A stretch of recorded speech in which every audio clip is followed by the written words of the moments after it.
এক সময়ের বড়সড় রূপালী ইলিশ এখন যেন হারিয়ে যাচ্ছে। বাজারে মিলছে ছোট আকারের মাছ, আর উৎপাদনেও পড়েছে ধস। প্রশ্ন উঠছে, কোথায় যাচ্ছে আমাদের জাতীয় মাছ?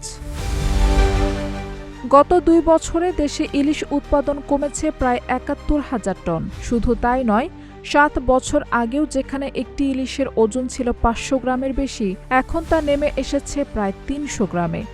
এই পরিবর্তনের পেছনে মূল কারণ কি? মৎস্য বিশেষজ্ঞরা বলছেন, সবচেয়ে বড় সমস্যা নিয়ন্ত্রণহীন আহরণ। মার্চ-এপ্রিল সময় ঝাটকা যখন সাগরের দিকে যায়, তখনই নিষিদ্ধ জাল দিয়ে নির্বিচারে ধরা হচ্ছে। ফলে পূর্ণ বয়সে বড় হওয়ার আগেই শেষ হয়ে যাচ্ছে সম্ভাবনা। একজন জেলের ভাষায়, ইলিশ বাঁচার সুযোগই পাচ্ছে না। ছোট অবস্থাতেই ৩ ধাপে ধরা পড়ছে জাটকা।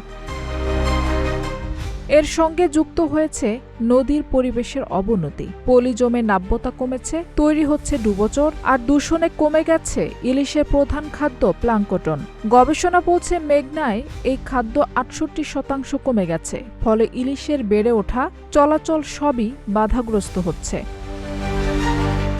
বিশেষজ্ঞদের সতর্কবার্তা, এখনই কঠোর ব্যবস্থা না নিলে শুধু ইলিশ নয়, পুরো সামুদ্রিক মাছের ভাণ্ডারই হুমকির মুখে পড়বে। তাহলে এর সমাধান কি হতে পারে?